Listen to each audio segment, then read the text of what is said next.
하나님은 지금도 우리를 보고 계시는데요, 하나님이 보고 계신다고 하는 이 말이 어떤 사람들에게는 굉장히 섬뜩하게 느껴지고 어떤 사람에게는 굉장히 부담으로 다가올 수도 있지만, 또한 어떤 사람들에게는 굉장히 위로가 되고 힘이 되고 격려가 되는 말씀이기도 합니다. 우리에게는 섬뜩한 말씀이 아니라, 부담이 되는 말씀이 아니라, 하나님의 사람으로 이 세상을 살아가는 우리들에게는 하나님이 지금도 나를 보고 계신다는 이 말씀이 큰 위로가 되고 힘이 되고 격려가 될 줄로 믿습니다. 자, 성경을 보게 되면 시작은 아름다웠지만 마지막이 아름답지 못한 사람들이 참 많이 있습니다. 시작은 좋았지만, 출발은 화려했지만, 마지막이 좋지 못한 사람들, 마지막이 초라한 사람들이 의외로 많습니다. 몇 사람을 예를 들어 볼까요? 기드온을 보겠습니다. 기드온은 300명의 용사로 메뚜기와 같이 허다한 미디안의 군대를 물리쳤습니다. 그래서 이스라엘을 미디안의 압제에서 구원하여 내었습니다. 하지만 노년에는 많은 처첩을 거느리고 또 예봇을 만들어서 백성들로 하여금 그것을 음란히 섬기게 함으로 스스로 올무에 빠지고 말았습니다. 기드온의 마지막이 아름답지 못했어요. 또 삼손을 한번 볼까요? 삼손은 나실인으로 태어났습니다. 거룩하게 구별된 사람으로 태어났어요. 그리고 하나님께서 그를 이스라엘의 사사로 세우셔서 그를 통해서 블레셋에서 이스라엘 백성들을 구원해 내셨죠. 누구도 감당할 수 없는 엄청난 힘을 갖게 되었습니다.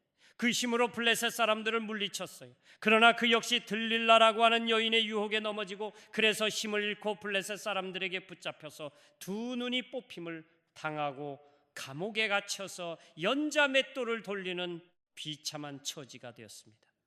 마지막이 그랬죠. 또 마지막이 아름답지 못한 사람하게 되면 대표적으로 누가 생각이 나죠? 사울 왕이 생각이 나죠. 이스라엘의 초대 왕으로 하나님에 의해서 부르심을 받고 왕이 되었습니다. 하나님이 함께 하심으로 전쟁에서 연전연승을 거두었어요. 그러나 아말렉과의 전쟁에서 하나님의 말씀을 어기고 가장 기름진 소와 양들을 남겨두었습니다. 책망을 받게 되자 하나님께 제사하기 위함이라는 거짓된 핑계를 대기도 했죠. 그리고 제사장만이 드릴 수 있는 제사를 자기가 대신하여 드렸습니다. 하나님께 버림을 받았습니다. 길보아 전투에서 그의 세 아들과 함께 비참하게 전사하고 말았습니다. 처음에는 참 멋있었고 처음에는 아름다웠는데 인생의 마지막이 비참하고 초라했습니다. 우리는 이것을 타산지석으로 삼아서 인생의 마지막까지 승리하는, 끝까지 겸손하고 끝까지 순종하고 끝까지 믿음을 지키고 끝까지 선한 싸움을 싸우는 하나님의 사람들이 될 수 있기를 바랍니다. 시작도 중요하지만 끝맺음이 중요하다는 거죠. 사무엘상 16장은 하나님께서 사울 왕을 버리시고 다윗이 왕으로 기름 부음을 받고, 그리고 그 기름 부음을 받는 장면이 기록되어 있습니다. 우리 오늘 읽은 본문 사무엘상 16장 1절, 우리 상반절을 함께 읽겠습니다. 다 같이요. 여호와께서 사무엘에게 이르시되 내가 이미 사울을 버려 이스라엘 왕이 되지 못하게 하였거늘 내가 이미 사울을 버렸다고 하나님께서 사무엘 선지자에게 말씀하셨습니다. 그러면 왜 사울은 버림을 받았을까요? 버림을 받은 데는 이유가 있겠죠. 방금 제가 언급했던 것처럼 제사장의 권위를 무시하고 자기 마음대로 제사를 지냈습니다. 뿐만 아니라 아말렉과의 싸움에서 승리한 다음에 스스로 자신을 위한 기념비를 세웠습니다. 그러니까 이 두 가지를 보게 되면 영적인 교만 때문에 사울 왕이 망한 거죠. 제사장만이 드릴 수 있는 제사를 자기가 드리고, 그리고 자신의 힘과 노력으로 전략으로 승리한 것인 양작이 스스로 자기를 위한 기념비를 세웠으니까요. 영적인 교만이죠. 그것만이 아니죠. 아말렉과의 싸움에서 승리하고 난 다음에 하나님의 말씀을 어기고 전리품을 취했습니다. 하나님은 전리품을 취하지 말라고 했거든요. 그런데 말씀을 어기고 가장 좋은 소와 기름진 양을 남겨두었어요. 하나님의 말씀에 불순종한 거죠. 그러니까 이 불순종은 탐욕 때문이었거든요. 결국 왜 사울 왕이 하나님께 버림을 받았는가? 결국은 정리하자면 영적인 교만과 탐욕 때문이었어요. 불순종이기도 하지만 탐욕 때문에 불순종을 했거든요. 그러니까 영적인 교만과 그 탐욕 때문에 사울 왕이 하나님께로부터 버림을 받은 것입니다. 그런데요, 이 영적인 교만과 탐욕은 서로 때려야 뗄 수 없는 관계를 가지고 있어요. 동전의 양면과 같아요. 교만이 단팥빵에 단팥을 에워싸고 있는 빵이라면 탐욕은 그 속에 있는 단팥과 같아요. 그러니까 교만의 중심에는 언제나 뭐가 있다고요? 탐욕이 자리를 잡고 있습니다. 그러니까 탐욕을 내려놓으면 교만이 사라지는 거예요. 우리의 탐욕을 매일매일 십자가에 못 박으면 여러분 교만의 문제를 해결할 수가 있어요. 근데 우리 안에 있는 이 탐욕의 문제를 우리가 해결하지 못하면 우리 자신도 모르게 우리는 교만해질 수밖에 없어요. 그래서 영적인 교만과 탐욕의 문제는 분리될 수가 없다는 거죠. 같이 가는 거예요. 그래서 우리는 매일매일 우리 안에 있는 이 전과 욕심이 탐욕을 매일매일 십자가에 못 박아야 해요. 이게 우리 안에 살아 역사하게 되면 탐욕 때문에 불순종하게 되고 탐욕 때문에 하나님 명령을 거스르게 되고 자신을 드러내는 거죠. 그래서 욕심이 잉태한 즉 죄를 낳고라는 말이 맞아요. 모든 죄의 근원에는 탐욕, 욕심이 자리 잡고 있어요. 그래서 성경은 우리 안에 있는 탐욕을 바로 보이지 않는 우리의 우상이라고 말하고 있는 것입니다. 자, 그런데 성경을 보게 되면요, 어떤 때는 전리품을 취하라고 말하고요, 또 어떤 경우에는 전리품을 취하지 말라고 말하죠. 헷갈립니다. 그래서 전리품에 관한 말씀을 좀 나누고 싶어요. 가나안의 첫 번째 전쟁인 그 여리고 성의 전투에서는 전리품을 취하라고 했어요? 아니면 취하지 말라 그랬어요? 잘 모르시겠어요? 잘 모르시겠으면 그냥 이렇게 흔드시면 돼요. 여리고 성의 전투에서는 전리품을 취하라고 했어요? 취하지 말라고 그랬어요? 나도 헷갈리네요. 여러분들이 막 이러니까 취하지 말라고 그랬죠. 그런데요, 그 다음에 전투가 뭐죠? 아이성의 전투였죠. 아이성의 전투에서는 전리품을 취하라 그랬어요? 취하지 말라 그랬어요? 취하라 그랬어요. 그런데 아간이라는 사람이 어떻게 했어요? 여리고 성의 전투에서 탐욕으로 인해서 시날산의 외투 한 벌과 은 200세겔과 50세겔 중에 금덩이 하나를 취했습니다.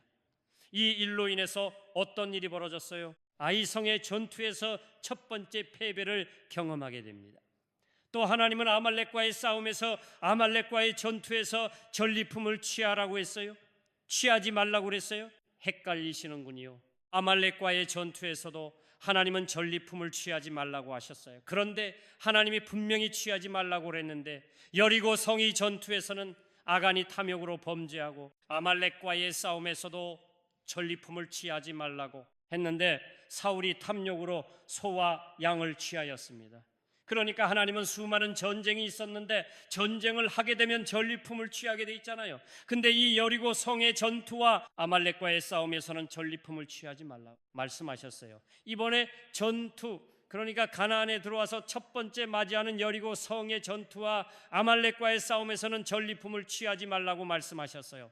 그런데 꼭 취한 사람이 있었죠. 그러면 왜 하나님은 이 전투에서 승리를 했음에도 불구하고 전리품을 취하지 말라고 하셨을까요? 그 이유가 있습니다. 이 전쟁에서 승리가, 이 전쟁이 하나님께 속한 전쟁이었을 뿐만 아니라 하나님께서 이 전쟁에서 승리케 하셨다는 사실을 분명히 하기 위해서입니다. 원래 전리품이란 누가 가지는 거죠? 전쟁에서 이긴 자가 갖는 거예요. 그런데 하나님께서 이스라엘 백성들로 하여금 전쟁에서 승리했지만 너희들 전리품을 취하지 말라, 그렇게 말씀하신 이유는 너희들의 힘과 너희들의 용맹과 너희의 전략으로 말미암아 너희가 이 전쟁에서 이긴 것이 아니야. 내가 너희를 위하여 싸웠고 하나님 자신이 이 전쟁에 개입하셔서 하나님께서 승리케 해주셨다는 것입니다. 그렇기 때문에 하나님 자신이 이기게 하셨기 때문에 너희들은 이 전리품을 취하지 말라고 하신 거예요. 여러분, 이 여리고 성의 전투는 이스라엘 백성들이 요단 강을 건너서 가나안 땅에 들어와서 첫 번째 치르는 전쟁이었잖아요. 그죠? 이 첫 번째 전쟁은 굉장히 상징적인 의미가 있는 거예요. 그렇죠? 이 첫 번째 전쟁은 어떤 의미가 있을까요? 앞으로 가나안의 모든 원주민을 몰아내는 치열한 영적 전쟁에서 너희가 어떻게 하면 이 가나안의 원주민을 몰아내고 승리할 수 있는지를 보여주는, 어떻게 하면 너희들이 가나안의 원주민을 몰아내고 승리할 수 있는지 그것을 보여주는 본보기예요. 하나의 샘플이었어요. 그래서 하나님은 이스라엘 백성들로 하여금 다른 거 하지 않았잖아요. 그죠? 그냥 하나님이 정해준 행군 대형을 따라서 매일 한 바퀴 돌고 그리고 마지막 날 7바퀴 돌고 그리고 승리의 함성을 외치도록 했잖아요. 아무것도 하게 하지 않았어요. 그 언약궤에 집중하면서 그 여리고 성을 돌게 하셨어요. 하나님께 집중하기 위해서 입도 열지 못하게 하셨어요. 침묵하게 하셨어요. 그리고 하나님의 말씀에 순종할 때 어떻게 됐죠? 여리고 성이 무너졌잖아요. 그러니까 너희들이 지금 이제 가나안 땅에 들어가서 수많은 전쟁을 해야 하는데, 이 가나안의 원주민을 몰아내는 전쟁은 너희 힘으로 하는 게 아니야. 뭐 너희들은 무슨 무기가 있나? 제대로 군사 훈련을 받은 적 있어? 아무것도 없잖아. 그냥 내게 집중하고 내가 너희들에게 명령한 대로만 순종하면 반드시 승리할 수 있어. 그리고 여리고 성은 가나안의 길목에 있을 뿐만 아니라 여리고 성은 가나안 중에서도 가장 견고한 성이었거든요. 그러니까 하나님은 지금 뭐예요? 가장 견고한 여리고 성도 너희가 내게 집중하고 내 말에 순종하기만 하면 여리고 성을 무너뜨릴 수 있어. 그리고 하나님은 그걸 보여주신 거죠. 하나님이 승리케 하셨다는 것을 보여주기 위해서 이 첫 번째 전투에서 승리할 때 전리품을 취하지 말라는 거예요. 여러분, 이 원리는 지금도 마찬가지입니다. 영적인 전쟁에서 우리가 승리하는 비결은 하나님께 집중하는 거예요. 그리고 하나님의 말씀에 순종하는 겁니다. 여러분, 영적인 전쟁은 혈과 육으로 하는 전쟁이 아니잖아요. 미사일 쏘는 거 아니잖아요. 그렇기 때문에 영적인 전쟁은 정말 중요한 게 하나님께 집중하는 거예요. 하나님께서 그들에게 침묵하라고 그랬잖아요. 그리고 왜 열세 바퀴를 돌라고 그랬을까요? 그들이 그 여리고 성을 돌면서 깨달은 게 뭘까요? 우리 힘으로는 안 된다 보아라. 이중으로 되어 있는 이 견고한 여리고 성이 우리가 돈다고 무너지나? 차라리 내가 돌아버리겠다 돈다고 무너져. 근데 분명히 그렇게 말하는 사람이 있었을 거라고요. 분명히 이 집사, 박 집사가 그렇게 말을 할 거라고요. 교회도 보게 되면 꼭 그런 분이 있어요. 교회가 뭘 하자고 그러면 아니 이게 지금 이 시대에 맞나? 돈다고 되는 거야? 말씀 앞에 순종한다고 되는 거야? 지혜가 있어야지. 이러면서 딴지를 꺼는 분들이 많이 계셔요. 그런데 하나님이 보여주신 영적인 전쟁의 본보기는 뭐예요? 너희가 내게 집중하고 내 말에 순종하면 가장 크고 견고한 여리고 성도 무너지지 않았느냐? 이 전쟁은 내가 승리케 할 것이다. 그러니까 너희들은 절대로 전리품을 취하면 안 된다. 그래서 하나님이 여리고 성의 전투에서 전리품을 취하지 못하게 하셨던 겁니다. 또 아말렉과의 전투에서도 하나님이 어떻게 하셨어요? 전리품을 취하지 말라고 하셨어요. 여러분, 왜 하나님은 아말렉과의 전쟁에서는 전리품을 취하지 말라고 하셨어요? 아말렉이란 족속이 갖고 있는 상징성 때문에 그래요. 아말렉은 어떤 족속이죠? 이스라엘 백성들이 애굽에서 출애굽을 해서 가나안 땅을 향하여 나아갈 때 그 가나안 땅에 들어가는 이스라엘 백성들을 비열하게 뒤에서 공격을 했어요. 그러니까 아말렉은 어떤 족속이냐? 그러면 구원받은 저와 여러분이, 출애굽한 저와 여러분들이 가나안 땅 천성을 향해서 천국을 향하여 가고 있는데, 천국을 향하여 가고 있는 구원받은 저와 여러분들로 하여금 저 천국에 들어가지 못하도록 우리의 귀를 막고 비열하게 우리를 공격하는 자, 구원받은 저와 여러분이 천국에까지 들어가지 못하도록 우리를 가로막기도 하고 우리를 공격하는 세력이 누구예요? 악한 영의 세력이죠. 그래서 이 아말렉은 바로 구원받은 백성들이 천국에 들어가지 못하도록 우리를 비열하게 공격하고 막아서는 그런 악한 영에 대한 상징이에요. 그래서 성경은 아말렉에 대해서는 아주 진멸하라고 말씀하시는 거죠. 진멸. 씨도 남기지 마라. 진멸해라. 이게 악한 영에 대한 상징인데, 이제 이걸 모르고 사람들은 뭐 하나님은 무자비한 하나님, 진노의 하나님 이러면서 막 혼자 실족하고 시험에 들고 그래요. 여러분은 성경을 전체를 보셔야 해요. 그래서 하나님은 아말렉과의 싸움은 바로 우리의 보이지 않는 악한 영과의 치열한 영적인 전쟁이고, 이 전쟁의 승리도 내 힘으로 하는 것이 아니라 하나님이 싸워주심으로만 가능하기 때문에 아말렉과의 싸움에서도 전리품을 취하지 말라고 말씀하신 거예요. 여러분, 이제 정리가 됐죠? 왜 성경에 보게 되면 하나님은 전리품을 취하라고 말씀하시기도 하고 전리품을 취하지 말라고도 말씀했는가? 전리품을 취하지 말라고 하는 곳이 딱 두 곳인데, 그게 바로 여리고 성의 전투와 아말렉과의 싸움이었어요. 또 성경에 보게 되면 아람 나라의 군대 장관인 나아만이 엘리사 선지자의 말을 듣고 요단강에 들어가 몸을 7번 씻음으로 그 나병 한센병에서 깨끗함을 입었죠. 이 아람 왕의 나아만 장군이 한센병에서 고침을 받고 나니까 너무나 감사해서 자신이 가져온 감사의 예물을 선지자에게 드리려고 했어요. 그런데 엘리사 선지자는 그걸 거절했어요. 받지 않았어요. 여러분, 왜 받지 않았을까요? 여러분이 엘리사 선지자라면 어떻게 했을까요? 솔직히 얘기해 보세요. 여러분이 엘리사 선지자라면 지금 자기 밑에는 가난한 선지 생도들이 너무 많아요. 가난한 신학생들이 너무나 많아요. 그래서 막 굶으면서 금식하면서 학교 다니고 있어요. 근데 내가 지금 그 학교 교장이에요. 근데 정말 많은 예물을 가져왔어요.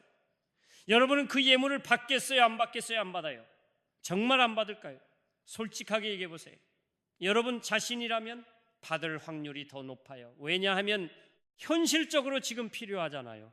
뭐 자기 자신을 위해서가 아니라 정말 그 가난한 선지 생도들을 생각해 보면 하나님이 이때를 위함이 아닌가라고 생각하면서 냉큼 받겠죠. 그런데 엘리사 선자는 받지 않았어요. 왜 받지 않았을까요? 하나님의 은혜임을 확실히 하고 싶어서요. 여러분, 한센병, 나병은 성경에 뭘 상징하죠? 죄를 상징하는 거예요. 그런데 죄에서 고침받았잖아요. 이것이 신약적인 표현으로 말하면 죄를 씻음받은 거죠. 죄 사함을 받은 거예요. 그런데 죄 사함을 받은 나아만이 너무 감격해서 예물을 줬어요. 그리고 선지자는 그 예물을 받았어요. 그러면 나아만이 어떤 생각을 하겠습니까? 그래, 나는 정당한 대가를 지불하고 고침을 받았어. 나는 내가 고침받은 것에 대해서 정당한 대가를 지불했다고, 그리고 감사하는 마음을 가지고 당당하게 돌아갔겠죠. 그러나 무슨 생각을 하고 있을까요? 하나님의 은혜는 잊어버려야지. 왜요?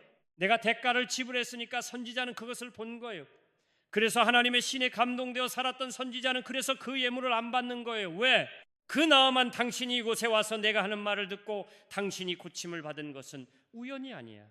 하나님의 은혜야. 하나님의 은혜로 당신이 지금 나병에서 고침을 받았다고, 이것을 그 나아만에게 그 메시지를 주고 싶었던 거죠. 그 메시지를 주고 싶었어요. 하나님의 은혜였음을, 당신이 하나님의 은혜로 죄사함 받았음을, 그 메시지를 주고 싶어서 안 받은 거예요. 근데 게하시가 딱 보니까 자기 선지자가 너무 한심해. 왜 안 받아? 그래서 뒤따라가서 달라 그러잖아요. 그래서 뒤쫓아가서 은두 달란트 옷 2벌을 받아냈어요. 그런데 엘리사가 이걸 다 알았죠. 너 왜 그것을 받았느냐? 그래서 어떻게 됐어요? 그것을 받아왔던, 그 예물을 받아왔던 종이 어떻게 됐어요? 몸에 나병이 생겼어요. 왜 하나님은 이렇게까지 하셨을까? 아니, 뒤쫓아가서 은두 달란트 옷 2벌을 좀 가져왔다고 해서 하나님이 이렇게까지 하면 되는가? 아니, 하나님이 이렇게까지 나병을 몸에 주어서 왜 하나님이 그렇게 하셨을까요?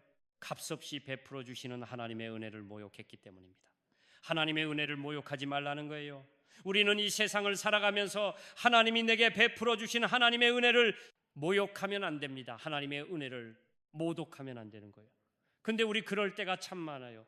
하나님이 은혜로 구원해 주신데 이까짓 거 안 봐주겠어? 이렇게 말하는 분 가끔 계시더라고요. 하나님의 은혜를 헛되이 하면 안 되는 거예요. 근데 우리는 우리 힘과 우리의 노력과 죽었다 깨어나도 우리의 방식으로는 죄 사함을 받을 수 없고 구원받을 수 없기 때문에 하나님이 선택하신 게 뭐예요? 그게 바로 은혜잖아요. 은혜로밖에는 구원받을 길이 없기 때문에 하나님이 은혜로 우리를 구원해 주셨는데, 우리는 그저 받은 하나님의 은혜를 공짜라는 이유로 우습게 여긴다고요. 공짜라는 이유로 우습게 여길 때가 많아요. 언제나 하나님이 여러분을 구원하실 때 아파트 한 채 가져와. 너 어디 살아? 너 집이 어디야? 압구정동이요? 얼마야?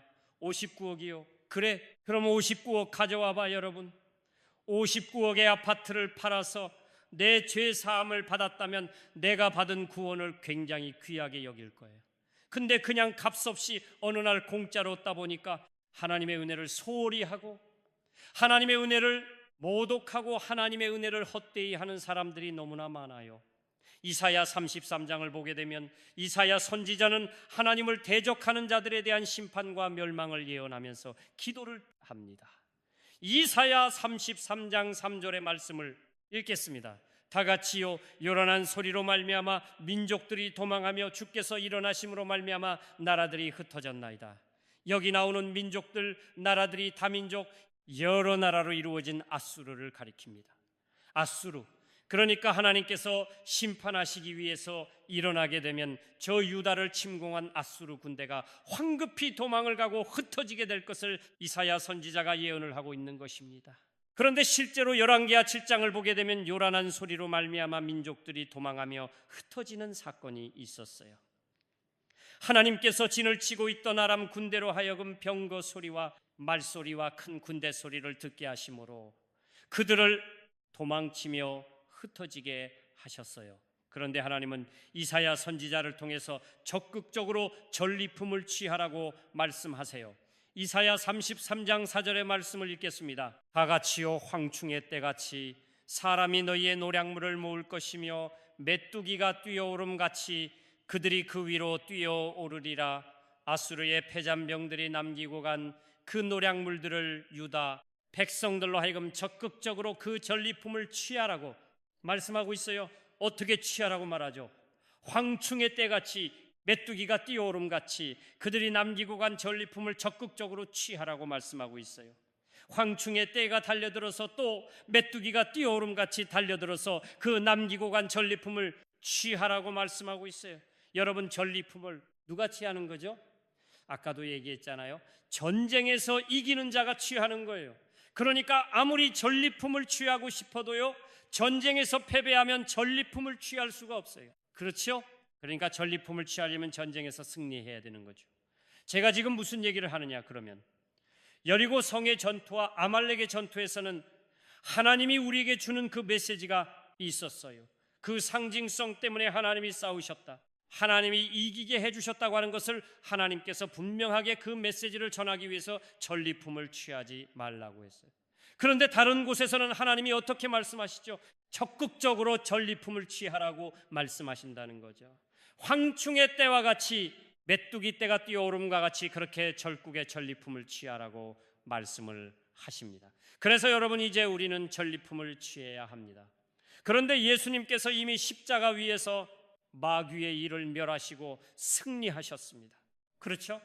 골로새서 2장 15절의 말씀 중요한데요. 읽겠습니다. 시작. 통치자들과 권세들을 무력화하여 드러내어 구경거리로 삼으시고 십자가로 그들을 이기셨느니라. 우리 예수님이 십자가에서 어떻게 하셨어요? 그들을 이기셨다라고 말하죠. 우리 주님은 십자가에서 마귀의 일을 멸하시고 승리하셨습니다. 예수님이 이 땅에 오신 것은 마귀의 일을 멸하기 위함인데 예수님은 십자가 위에서 마귀의 일을 멸하셨어요. 그게 뭐죠? 마귀가 우리를 주장하고 우리를 공격할 수 있는 모든 근거가 되는 그 죄를 주님이 십자가 위에서 다 해결해 버린 거죠. 다 이루었다. 그게 바로 승리의 함성이거든요. 그 말씀과 함께 주님은 십자가 위에서 이제 승리하셨습니다.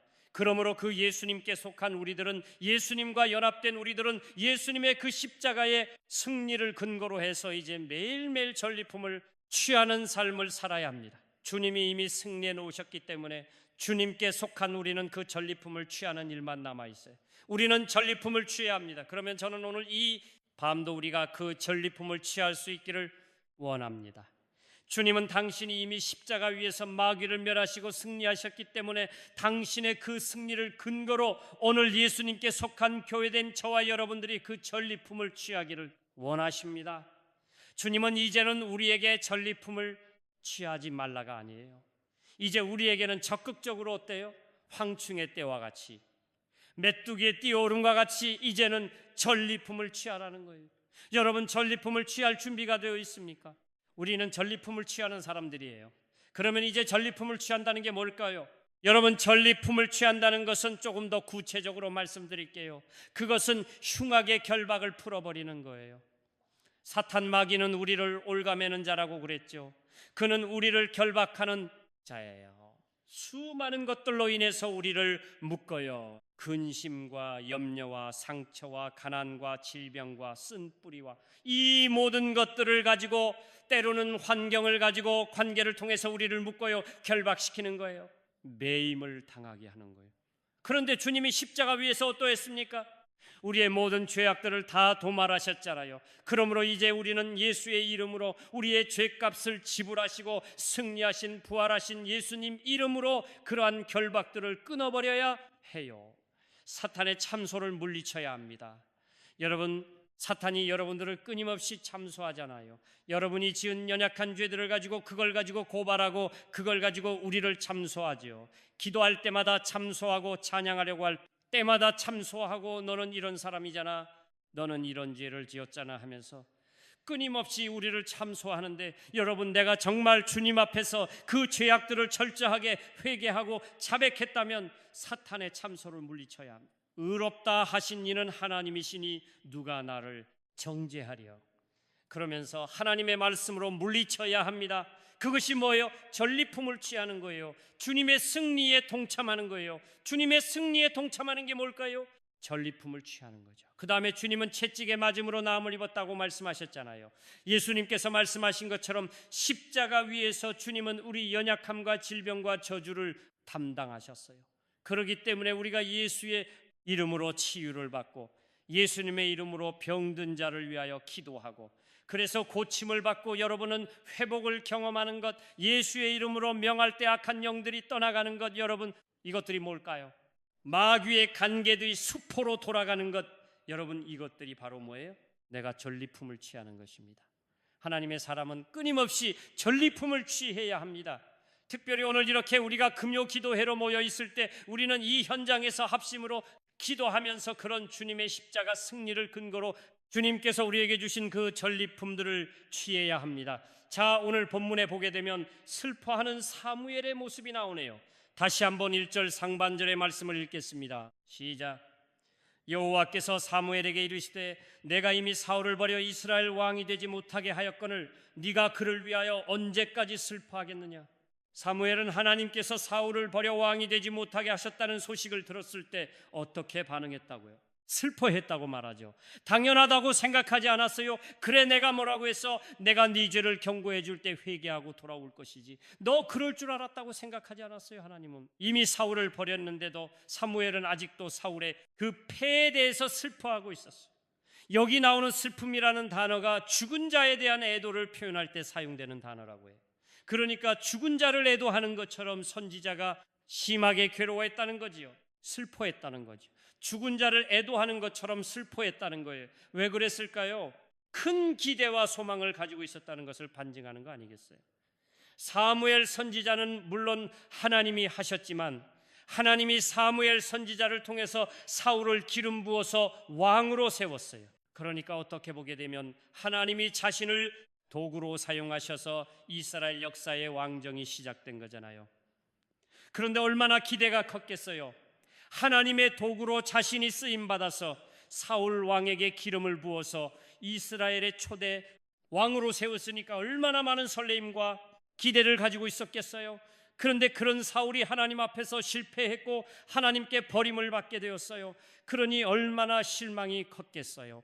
여러분, 사무엘상 15장 35절에도 그런 말씀이 나오네요. 다 같이 읽겠습니다. 사무실에 죽는 날까지 사울을 다시 가서 보지 아니하였으니 이는 그가 사울을 위하여 슬퍼함이었고 얼마나 슬퍼했는지 사무엘이 이렇게 하나님 앞에 버림받고 왕이 되지 못한 것에 대해서 사무엘 선지자가 너무 슬퍼했다는 거예요. 왜요? 너무나 많은 기대를 했기 때문에, 사울 왕에게 소망을 두었기 때문에 그런 거예요. 우리 역시 마찬가지예요. 사람에게 기대했다가, 사람을 기대하고 어떤 사람에게 소망을 두었다가 여러분 나중에 우리가 외면당할 때가 있잖아요. 기대가 물거품이 돼버릴 때가 있잖아요. 여러분의 자식을 그렇게 여러분의 자녀를 위해서 막 집중하잖아요. 그런데 결혼하더니 한 번도 안 와요. 요 집에도 오지 말라고 그러잖아요. 그게 뭐죠? 완전히 그냥 모든 기대가 사라지는 거예요. 저놈의 자식을 낳고 내가 미역국을 먹었나? 여러분, 그래서 우리는 사람에게 소망을 두면 안 됩니다. 따라서 합시다. 사람에게 소망을 두지 말자. 여러분, 아멘입니까? 그래도 자식에게 소망을 두는 사람이 있어요. 여러분, 자식에게도 소망을 두지 마세요. 여러분, 남편에게도 소망을 두지 마시고요. 사람을 기대하면 안 됩니다. 사람에게 소망을 두고 사람을 기대하면 실망해요. 왜요? 우리는 완전하지 못하고 우리네는 죄성이 있기 때문이죠. 언제나 실패의 가능성을 가지고 있어요. 우리는 유한한 존재잖아요. 그렇기 때문에 내가 그 사람에게 실족하지 않으려면 사람을 의지하면 안 됩니다. 그럼 누구를 의지해야 되죠? 시편 146편 5절에 이런 말씀이 있어요. 다 같이요. 야곱의 하나님을 자기의 도움으로 삼으며 여호와 자기 하나님에게 자기의 소망을 두는 자는 복이 있도다. 누가 복이 있다고 말하지요? 야곱의 하나님을 자기의 도움으로 삼는 자, 여호와 자기 하나님에게 자기의 소망을 두는 자. 왜 그럴까요? 여호와 자기 하나님께 소망을 두는 자는 왜 복이 있어요? 왜? 실망하지 않기 때문에. 그렇죠. 왜 야곱의 하나님을 의지하고 자기의 하나님께 자기의 소망을 두는 자는 여러분 왜 실망하지 않을까요? 하나님께 소망을 두고 살면 실족하지 않아요. 실망하지 않았습니다. 왜냐하면 우리가 믿는 하나님은 완전하시고 실패하는 일이 없어지기 때문이죠. 가장 유익한 것을 우리에게 주시기 때문이에요. 그래서 다윗은 시편 114편 15절에서 이렇게 말해요. 다 같이요. 여호와를 자기 하나님으로 삼는 백성은 복이 있도다. 계속해서 나오는 말이 무슨 말이냐면 자기 하나님, 자기 여호와, 지금 이렇게 말하잖아요. 하나님을 그냥 하나님이라고 말하지 않아요. 자기 하나님, 자기 여호와 하나님 이렇게 말하잖아요. 하나님을 똑같은 하나님인데 어떤 사람은 그냥 하나님이라고 말하고 어떤 사람은 나의 하나님이라고 말하잖아요. 자기의 하나님 여호와 이렇게 말하잖아요. 여러분, 제가 언젠가 말씀드린 것 같은데 다윗의 특징은 뭐예요? 하나님을 한 번도 우리 하나님이라고 부른 적이 없어요. 다윗이 성경에 보세요. 다윗은 언제나 나의 하나님이라고 말해요. 그래서 나의 반석이라고 말하고 나의 방패, 나의 구원의 뿔날을 건지시는 전, 나의 산성, 나의 요새, 내가 피할 바위, 나의 목자 여호와는 나의 목자시니 그랬지요. 여호와는 우리 목자시니 그러지 않았어요. 왜 다윗은 하나님을 표현할 때마다 나의라는 표현을 썼을까요? 왜 하나님은 나의 하나님이라고 말했지요? 내가 만나고 내가 경험한 나의 하나님이기 때문에 그래요. 그가 이론적으로 누구로부터 들었기 때문이 아니에요. 다윗은 수많은 전쟁을 치르면서 사울 왕에 의해서 오랜 세월 동안 쫓겨다니면서 죽음의 사선을 넘나들면서 골리앗과 싸우면서 사람들로부터 배신을 당하면서 그가 하나님이 어떤 분이신가를 만난 거예요. 하나님은 정말 나의 피할 바위가 되시고 나의 산성이 되시고 나의 목자가 되시고 그 하나님을 만난 거예요. 그렇기 때문에 그는 실제로 하나님을 이렇게 표현한 거예요. 이론적으로 한 게 아니에요. 만일 다윗이 그냥 평범하게 태어나서 그냥 평범하게 살다가 죽었다, 그러면 다윗은 이런 표현을 쓸 수가 없어요. 다윗은 파란만장한 삶을 살았어요. 정말 다윗의 인생처럼 파란만장한 삶이 없어요. 다윗은 하나님의 마음에 합한 자였다고. 그러니까 뭐 그러겠지, 그게 아니라니까요. 수많은 배신, 수많은 그 고통스러운 나날, 도망다니는 신세, 그런데 수많은 나날을 들판에서 굴에서 숨어 지내야 했잖아요. 도망다니는 자의 신세를 아세요? 얼마나 긴장되겠어요. 그런데 그런 삶이 있었기 때문에, 남들이 가지 않는 길을 걸어갔고 남들이 살지 않는 그런 삶을 살았기 때문에, 남들이 한두 번 겪어볼 수도 없는 그 많은 아픔들을 수없이 겪었기 때문에 그가 하나님을 이렇게 구체적으로 만났고 하나님을 만났기 때문에 다윗은 자신 있게 나의 하나님이라고, 나의 반석이고 나의 목자이시고 라고 고백하는 거예요. 그러니까 여러분, 우리도 마찬가지죠. 이 세상을 살아가면서 그냥 평범하게 인생을 살다가 마친 사람은 별로 순모임에 가도 목장 모임이 가도 간증이 없어요. 남의 얘기 들으려고만 하지 집사님 간증 한번 해보세요. 저는 없어요. 그런데 어떻습니까? 인생의 고난을 겪고 배신도 경험하고 가난도 경험하고 질병의 아픔도 경험하고 전도하다가 무시를 당하기도 하고 쫓겨나기도 하고, 이런 사람들은 간증이 많아요. 하나님을 만난 간증이 많아요. 그러니까 여러분이 일부러 주님, 내일부터 내게 고난을 주십시오, 그렇게 기도하는 것은 교만한 거예요. 그러나 하나님이 내 인생 가운데 어떠한 인생의 문제와 고난을 주셨다면 이런 기도는 하셔야 해요. 주님이 고난이 고난으로 끝나지 않게 해주시고 내가 당면한 지금의 이 상황과 문제를 통해서 하나님을 좀 더 깊이 만나게 도와주십시오. 성경에 기록된 하나님인 이 상황 속에서 나의 하나님으로 만나게 도와주십시오. 다른 사람의 하나님은 사실 아무 의미가 없어요. 내가 만나고 내가 경험한 하나님이어야 되지 다른 사람의 하나님이 무슨 의미가 있습니까? 사무엘이 하나님께서 사울 왕을 버려서 왕이 되지 못하게 하였다는 소식을 듣고 심히 슬퍼하고 있을 때 하나님의 명령이 사무엘에게 임했습니다. 우리 1절 하반절의 말씀을 읽겠습니다. 다 같이요. 너는 뿔에 기름을 채워 가지고 가라. 내가 너를 베들레헴 사람 이새에게로 보내리니 이는 내가 그의 아들 중에서 한 왕을 보았느니라 하시느니라. 하나님의 명령이 떨어졌어요. 슬퍼하고 있는 하나님께로부터 버림을 받고 왕이 되지 못하게 된 사울 왕을 생각하면서 심히 슬퍼하고 있던 사무엘에게 하나님의 명령이 떨어졌습니다. 그 명령이 뭐냐? 그러면 너는 뿔에 기름을 채워서 베들레헴에 사는 이새에게로 가라는 거예요. 그러면서 기름을 준비하여 베들레헴 이새에게로 가야 하는 이유를 이렇게 말씀하십니다. 내가 그의 아들 중에서 한 왕을 보았느니라. 하나님께서 이미 이새의 아들 중에 그 아들 중에서 한 왕을 보았다고 말씀하십니다. 이 말씀은 하나님께서 이미 이새의 여러 아들 중에서 한 아들을 사울 왕에 이어서 이스라엘의 왕으로 선택하시고 준비하셨음을 말하죠. 그런데 그냥 하나님이 선택하시고 준비하신 것이 아니라 분명히 이렇게 말씀하고 있습니다. 내가 그의 아들 중에서 한 왕을 보았느니라. 하나님께서 친히 이새의 아들 중에서 한 사람을 보시고 하나님의 눈으로 바라보시고 하나님이 친히 그를 왕으로 선택하셨다고 하는 거죠. 그냥 선택한 것이 아니라 하나님이 보시고 선택을 했다는 거예요. 자, 이새의 아들들은 몇 명이죠? 다윗을 포함해서 8명의 아들이 있었습니다. 그런데 하나님은 중 수많은 이스라엘 백성들 가운데, 아니 이새의 8명의 아들 가운데 한 사람인 다윗을 바라보시고 왕으로 선택하셨다는 얘기죠. 그렇습니다. 하나님은 다윗을 주목하여 바라보셨습니다.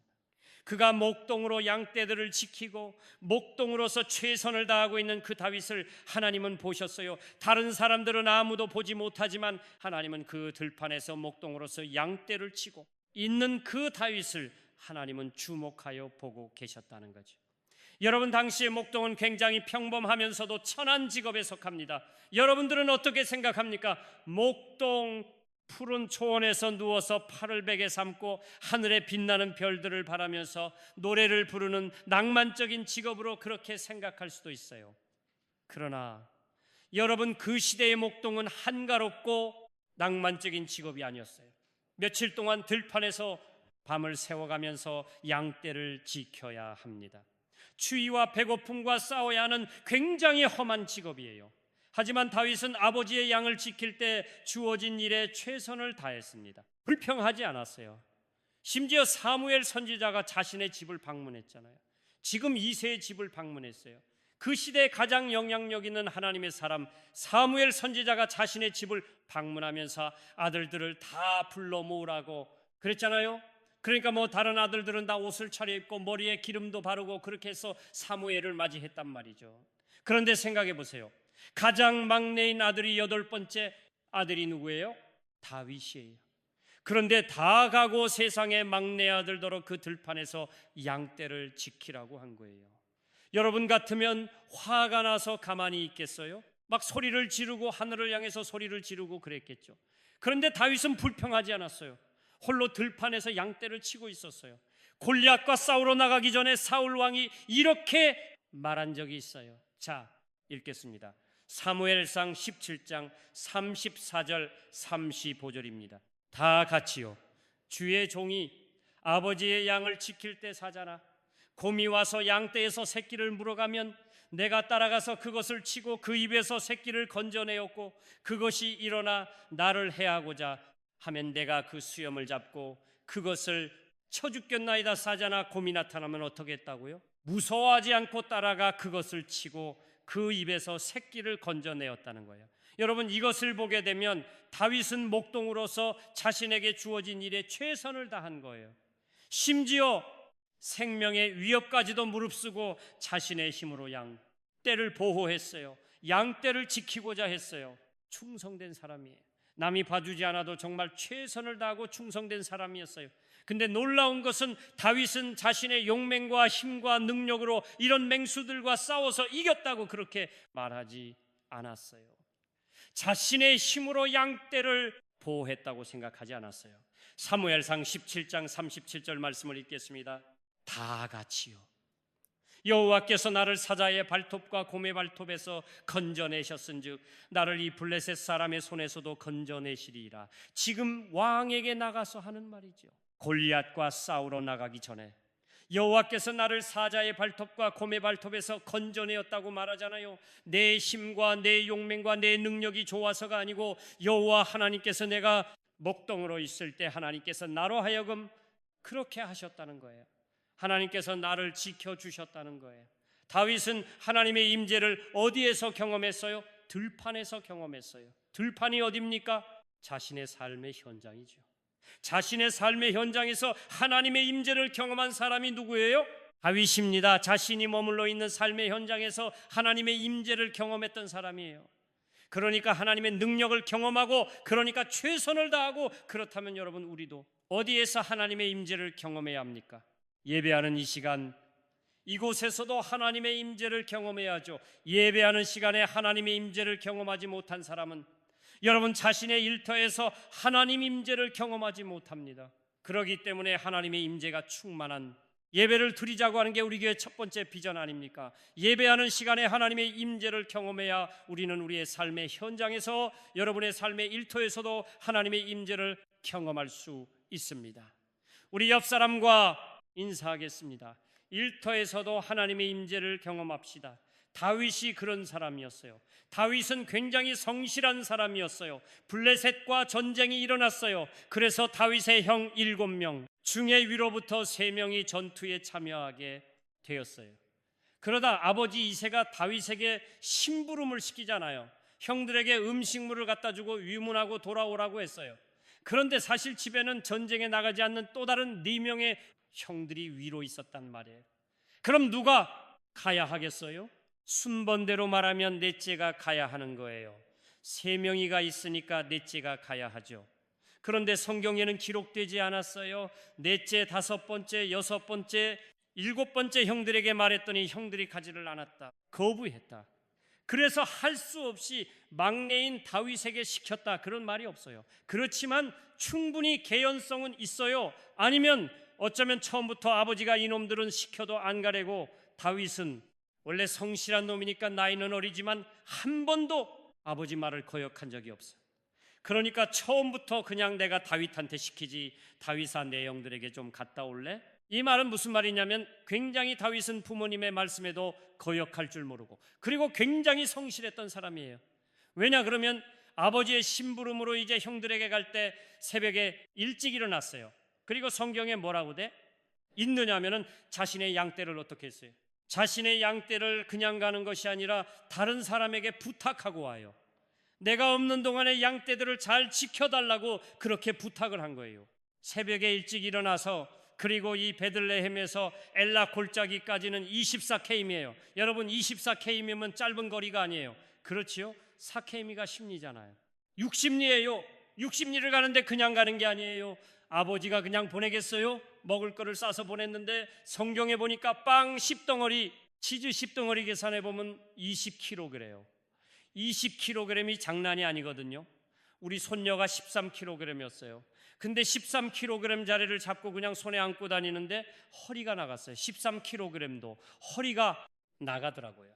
근데 여러분 20kg을 그걸 맸는지 들었는지는 모르겠지만 어떻든지 간에 24km를 갔다고요. 여러분 같으면 가겠어요? 안 가죠. 그런데 갔어요. 그런데 누가 봤을까요? 하나님이 이 모든 걸 보고 계셨어요. 자신의 주어진 일에 최선을 다하고, 그리고 성실하게 감당하고 불평하지 않고, 그리고 자신이 아닌 하나님의 은혜로 되었음을 고백하는 끊임없이 하나님을 찬양하는 그 다윗의 모습을 누가 보셨다고요? 하나님이 보고 계신 거예요. 그렇습니다. 하나님이 다윗을 보고 계셨던 거예요. 그래서 이새의 아들 중에 내가 한 왕을 보았다고 말씀하셨어요. 역대하 16장 9절에 이런 말씀이 있어요. 다 같이요. 여호와의 눈은 온 땅을 두루 감찰하사 전심으로 자기에게 향하는 자들을 위하여 능력을 베푸시나니, 하나님의 눈은 온 땅을 두루 감찰하사 전심으로 자기를 향하는 자들을 찾으시고 그들에게 능력을 베푸신다고 말씀하십니다. 그렇습니다. 하나님은 우리가 예배드리는 지금의 이 모습도 보고 계시지만 우리 일상에서의 우리의 삶의 모습을 보고 계십니다. 예수님은 나다나엘에게 너를 부르기 전에 내가 무화과 나무 아래 있을 때 보았다고 말씀하셨거든요. 요한복음 1장 48절입니다. 다 같이요. 나다나엘이 이르되 어떻게 나를 아시나이까? 예수께서 대답하여 이르시되 빌립이 너를 부르기 전에 네가 무화과 나무 아래 있을 때에 보았노라. 나다나엘이 홀로 무화과 나무 아래에서 기도하는 것을 보셨고 그 마음에 간사함이 없는 것까지도 보셨다고 말씀하셨잖아요. 하나님은 이스라엘 백성들이 애굽에서 종살이할 때 그들이 고통당하는 모습을 보셨다고 말씀하고 있어요. 출애굽기 3장 7절입니다. 다 같이요. 여호와께서 이르시되 내가 애굽에 있는 내 백성의 고통을 분명히 보고, 하나님은 이스라엘 백성들이 430년 동안 애굽에서 종살이하면서 고통당하는 그 모습, 인격에 모독을 당하고 그 엄청난 학대를 받고 있는 그 모습을 하나님이 분명히 보았다고 말하죠. 내가 분명히 보고 있었다고 말하죠. 그런데 하나님은 분명히 보고 계셨거든요. 그런데 문제는 뭐냐면 하나님 자신이, 경륜 하나님이 약속하신 430년이라고 하는 기간이 찰 때까지, 하나님의 경륜이 이루어질 때까지 하나님은 보고도 그냥 계신 거예요. 하나님이 안 보고 계신 것이 아니에요. 보면서도 하나님은 당신을 경륜을 이룰 때까지 약속된 430년이 차기까지 기다리고 계신 거예요. 여기서 이제 하나님과 우리 사이에 문제가 생기는 거죠. 여러분 그렇지 않아요? 신앙생활할 때 여기서 이제 하나님과 나 사이에 차이가 생기는 거예요. 우리는 뭐예요? 하나님 보고 계시죠? 지금 보고 계십니까? 아니, 보고 계시면 왜 가만히 계세요? 보고 계신다면서요? 그럼 뭔가 일을 하셔야 할 거 아니에요? 그래야 내가 하나님이 나를 보고 있다는 걸 내가 알지, 하나님이 나를 보고 계신다는데 내가 어떻게 알아요? 여러분, 이게 우리의 늘 생각이에요. 우리는 늘 하나님 앞에 그렇게 말해요. 하나님 보고 계신다면서요. 진짜 보고 있어요? 그러면 얘기를 해보세요. 아니면 뭔가 행동을 취해보세요. 하나님 보고 있다는 게 뭔지 가르쳐 주세요. 그런데 하나님의 시간과 우리 시간이 달라요. 하나님의 경륜과 우리가 생각하는 경륜이 달라요. 하나님에게 시간은 뭐예요? 우리는 하루가 너무너무 힘들어요. 근데 하나님은 천년이 하루 같아요. 하나님의 시간은 항상 현재예요. 그러니까 이게 힘든 거예요. 내 생각과 하나님의 생각이 너무 다른 거예요. 하나님이 안 보고 계신 것이 아니라 하나님이 내가 눈물 흘리는 것, 고통 속에서 허우적거리는 것, 하나님이 내 모든 걸 다 보고 계시죠. 그렇지만 하나님은 당신의 경륜이 찰 때까지 당신의 뜻을 이루기 위해서 보고 계시면서도 하나님은 우리 가운데 어떤 일을 행하지 않을 때가 있어요. 시편 94편 9절에 이런 말씀이 있습니다. 읽겠습니다. 다 같이요. 귀를 지으신 이가 듣지 아니하시랴, 눈을 만드신 이가 보지 아니하시랴. 이 말은 무슨 말이죠? 하나님 반드시 보신다는 거죠.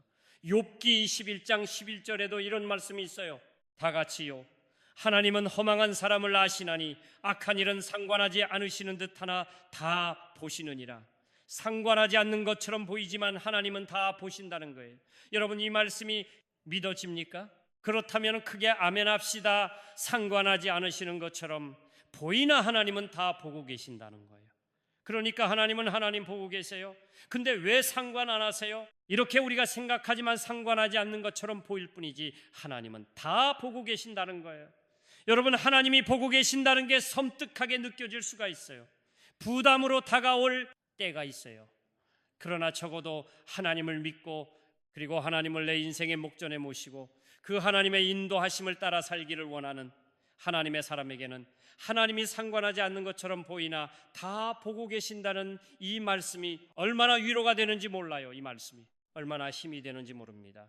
사울 왕이 버림을 받고 난 다음 하나님은 이세의 아들 중에 한 왕을 보셨다고 말씀하셨어요. 왕이 될 만한 사람을 찾아내셨다는 거죠. 하나님의 눈이 두루 살피다가 하나님께서 그 많고 많은 사람 중에 다윗이라고 하는 사람을 하나님이 눈여겨 보셨다는 거죠. 오늘도 우리 하나님은 온 땅을 두루 감찰하시면서 전심으로 하나님 당신을 향하는 자들을 찾으시고, 오늘도 진정으로 예배하는 자들을 찾으시고, 여러분이 일상의 삶에서 하나님의 임재를 경험하며 사는 자를 찾으시고, 우리 일상에 살면서 불평하지 않고 주어진 일에 최선을 다하며 사는 자를 하나님은 찾으십니다. 다윗처럼 하나님이 찾으시는 그 사람이 되기를 바랍니다.